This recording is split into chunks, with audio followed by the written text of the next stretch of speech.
the morning sun filtered through the lace curtains of my kitchen, casting delicate patterns on the worn wooden table. I wiped my hands on my apron, the scent of freshly baked bread mingling with the salty tang of the ocean breeze wafting through the open window.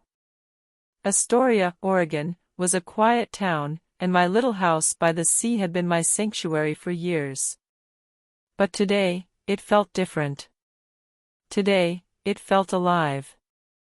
Bruce, my grandson, was coming to visit. He was bringing a friend, Jeff, who was having some family troubles. I hadn't seen Bruce in months, and the thought of having him here, even for a short while, filled me with a warmth I hadn't felt in a long time. But there was something else too, a flutter in my chest, a nervous energy I couldn't quite place. It had been years since I'd had guests, years since I'd felt the need to impress anyone. Yet here I was, fussing over the table setting, rearranging the flowers in the vase, and checking the roast in the oven for the third time. The sound of tires crunching on gravel pulled me from my thoughts. I peered out the window and saw Bruce's car pulling into the driveway. My heart leapt, and I quickly smoothed my hair, suddenly self-conscious. The car doors opened, and Bruce stepped out, his familiar lanky frame and easy smile bringing an instant smile to my face. But then Jeff emerged, and I felt my breath catch. He was tall, with broad shoulders and a confident stride. His dark hair was slightly tousled, and his eyes, those piercing blue eyes, seemed to take in everything at once. He looked around, a small smile playing on his lips, and I felt a strange mix of excitement and apprehension. This was no ordinary college kid. There was a quiet strength about him, a maturity that belied his age. "Grandma." Bruce's voice broke through my thoughts, and I hurried to the door, wiping my hands on my apron once more. "Bruce, my dear." I pulled him into a tight hug, savoring the familiar scent of his cologne. "It's so good to see you." "You too, Grandma." He grinned, then turned to Jeff. "This is Jeff, my roommate." "Jeff, this is my grandma, Katie." Jeff stepped forward, his hand extended. "It's a pleasure to meet you, Katie. Bruce has told me so much about you." I took his hand, surprised by the firmness of his grip. "All good things, I hope," I said, trying to keep my voice light, though I could feel my cheeks warming. "Only the best," he replied, his eyes meeting mine, and for a moment, I felt something, a spark, a connection that I hadn't expected. We moved inside, and I busied myself with setting the table while Bruce and Jeff settled in. The kitchen was filled with the comforting aromas of roast chicken, fresh bread, and the apple pie cooling on the counter. As we sat down to eat, the conversation flowed easily. Bruce regaled us with stories of college life, his antics with Jeff, and the occasional mishap that had them both laughing. Jeff was quieter, but when he spoke, his words were thoughtful, his humor dry and clever. I found myself drawn to him, to the way his eyes crinkled when he smiled, the way he seemed to listen intently, as if every word mattered. As the meal progressed, I couldn't help but notice the way Jeff's gaze lingered on me, the way his laughter seemed to warm the room. There was a spark between us, a subtle flirtation that I hadn't felt in years. It was thrilling and terrifying all at once. I was a grandmother, for heaven's sake. I shouldn't be feeling this way about a man young enough to be my son. And yet, there it was, a flicker of something I thought I'd buried long ago. After dinner, Bruce offered to help with the dishes, but Jeff insisted on taking over. "You cooked, Katie. The least I can do is clean up." I protested, but he was already rolling up his sleeves, revealing strong, tanned forearms. I felt a blush creep up my neck as I handed him a dish towel. We worked in comfortable silence, the clinking of dishes and the sound of the ocean waves outside the only noises. Every now and then, our hands would brush, and I'd feel that spark again, that undeniable pull. When the kitchen was spotless, Jeff turned to me, his eyes soft. "Thank you for dinner, Katie. It was wonderful." "You're welcome," I replied, my voice barely above a whisper. "I'm glad you enjoyed it." He smiled, and for a moment, we just stood there, the air between us charged with something unspoken. Then Bruce called from the living room, breaking the spell. "Grandma, Jeff, come on. Let's watch a movie." Jeff chuckled, and I followed him into the living room, my heart still racing. As we settled on the couch, Bruce scrolling through the movie options, I couldn't help but wonder what the rest of the evening would bring. There was a tension in the air, a sense that something was about to happen. And deep down, I knew that whatever it was, it would change everything. The next morning, I woke early, the first rays of sunlight painting the sky in hues of pink and gold. I slipped on my gardening gloves and headed out to the kitchen garden, the cool morning air refreshing against my skin. The garden had always been my sanctuary, a place where I could lose myself in the simple act of nurturing life. But today, my thoughts were elsewhere. Jeff had stayed up late with Bruce, the two of them laughing and talking in the living room long after I'd gone to bed. I'd lain awake, listening to the sound of their voices, my mind racing with thoughts I hadn't entertained in years. There was something about Jeff, something that made me feel alive in a way I hadn't in decades. It was more than just his looks, though he was undeniably handsome. It was the way he carried himself, the way he seemed to see me, really see me, in a way that no one had in a long time. As I knelt in the dirt, pulling weeds and tending to the plants, I heard the screen door creak open.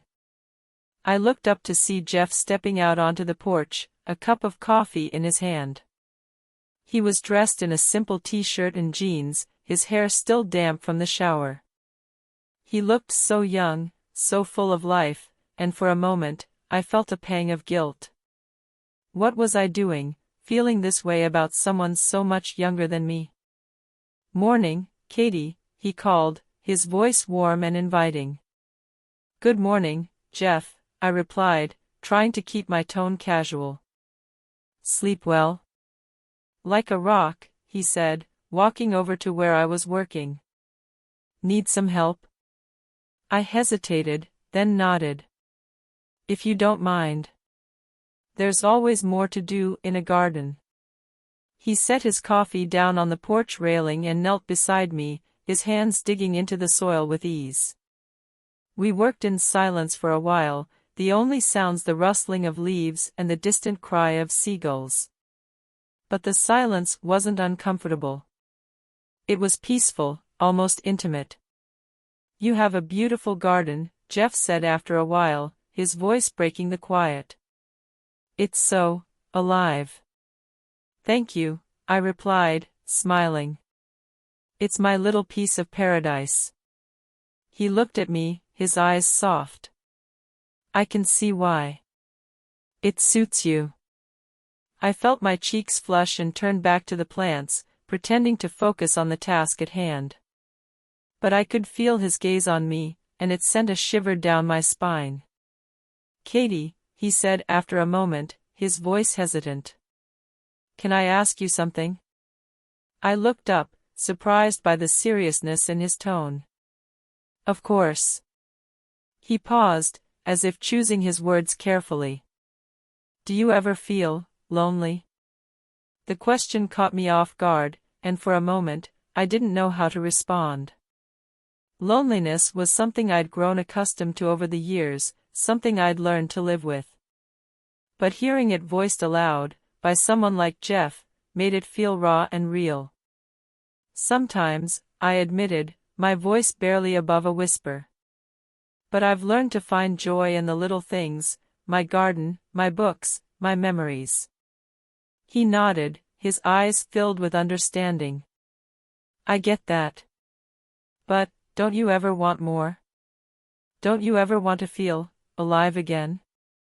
His words struck a chord deep within me, and I felt tears prick at the corners of my eyes. I looked away, not wanting him to see how much his words had affected me. "Jeff," I said softly, "I'm an old woman. My time for feeling alive has passed." He reached out, his hand gently tilting my chin so that I was looking into his eyes. "Katie, age is just a number. You're one of the most vibrant, beautiful women I've ever met. Don't sell yourself short."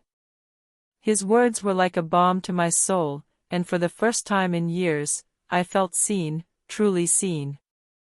I didn't know what to say, so I simply nodded, my heart pounding in my chest.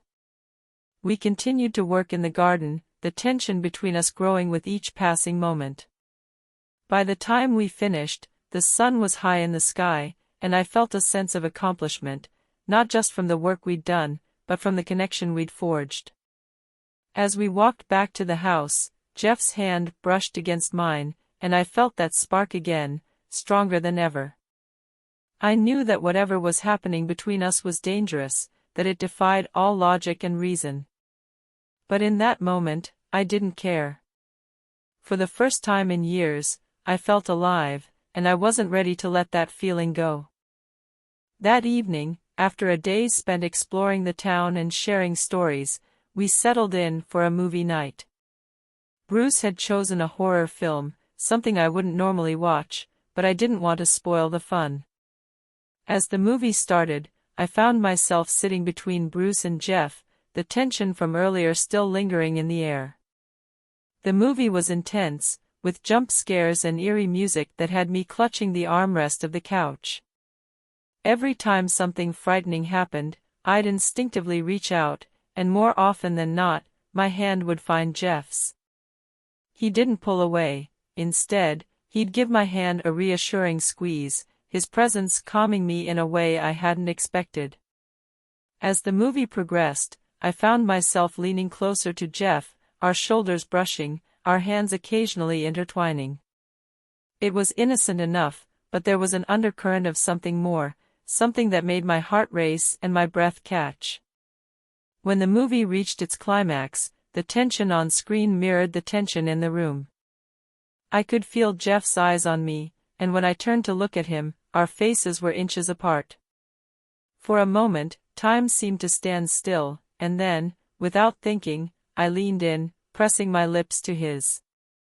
The kiss was soft, tentative, but it sent a jolt of electricity through me. Jeff responded immediately, his hand cupping my cheek as he deepened the kiss. It was everything I hadn't realized I'd been missing: passion, desire, connection. When we finally pulled away, both of us were breathless, our eyes locked in a silent understanding. Bruce, oblivious to what had just happened, was still engrossed in the movie, but I knew that nothing would ever be the same. The days that followed were a blur of emotions. Jeff and I found ourselves stealing moments together, a touch here, a glance there, a kiss when no one was looking. It was thrilling and terrifying all at once, and I couldn't help but wonder what the future held. One evening, as we sat on the porch watching the sunset, Jeff turned to me, his expression serious. "Katie," he said, "I know this is complicated. But I can't ignore what I feel for you. You've awakened something in me, something I didn't know I was missing." I looked at him, my heart swelling with emotion. "Jeff, I feel the same way. But we have to be realistic. This, whatever this is, it can't last." He took my hand, his eyes filled with determination. "Why not? Why can't we have this, even if it's just for a little while? Life is too short to deny ourselves happiness." His words resonated deep within me, and for the first time, I allowed myself to believe that maybe, just maybe, we could have something real. It wouldn't be easy, and there would be challenges, but in that moment, I didn't care. For the first time in years, I felt alive, and I wasn't ready to let that feeling go. As the sun dipped below the horizon, painting the sky in shades of orange and purple, I leaned into Jeff, savoring the warmth of his embrace. Whatever the future held, I knew that this moment, this connection, was worth it. And for the first time in a long time, I felt hope for love, for happiness, for a future I hadn't dared to dream of. The summer days began to wane, and with them, the time Jeff and Bruce would spend in Astoria. The air carried a hint of autumn, a crispness that whispered of change. As I stood on the porch, watching the sun dip below the horizon, I couldn't help but reflect on everything that had happened. My heart was full, yet heavy, as if it carried the weight of all the emotions I'd experienced over the past few weeks. Jeff and I had shared something extraordinary, a connection that defied logic, age, and societal expectations. It had been a whirlwind of stolen glances, quiet conversations, and moments of intimacy that had awakened parts of me I thought were long dormant. But as the reality of our situation settled in, I knew we had to face the truth. This was not a love story with a fairy tale ending. It was a fleeting, beautiful chapter in both of our lives, one that had taught me more about myself than I ever could have imagined. Jeff joined me on the porch, his presence as comforting as ever. He leaned against the railing, his eyes fixed on the horizon. "It's beautiful," he said softly, his voice carrying a hint of sadness. "It is," I agreed, my gaze lingering on the fading colors of the sky. "But it's also bittersweet, isn't it?" He turned to me, his expression thoughtful. "Yeah. I've been thinking a lot about what this all means, for you, for me, for Bruce. I don't want to hurt anyone, Katie. Especially not you." I nodded, feeling a lump form in my throat. "I know, Jeff. And I don't want to hurt you either. But the truth is, we're at different stages in our lives. You have so much ahead of you, your career, your dreams, your future. And well, I've lived most of mine." He reached for my hand, his touch warm and reassuring. "But that doesn't mean you don't deserve happiness, Katie. You've shown me what it means to truly live, to embrace every moment. I don't want to lose that." I smiled, though tears welled in my eyes. "You won't lose it, Jeff. You'll carry it with you, just as I will. What we've shared has been a gift, a reminder that love and connection don't have an expiration date. But sometimes, love means letting go." He was silent for a moment, his grip on my hand tightening. "I don't know if I'm ready to let go," he admitted, his voice breaking. "Neither am I," I whispered. "But we have to. Not because we want to, but because it's the right thing to do. You have a whole life ahead of you, Jeff. And I have my memories, my garden, and the knowledge that I'm still capable of feeling alive." He pulled me into a hug, his arms strong and steady around me. I buried my face in his chest, breathing in the scent of him, a mix of salt air and something uniquely Jeff. For a moment, I allowed myself to savor the feeling, to imprint it in my mind so I could carry it with me always.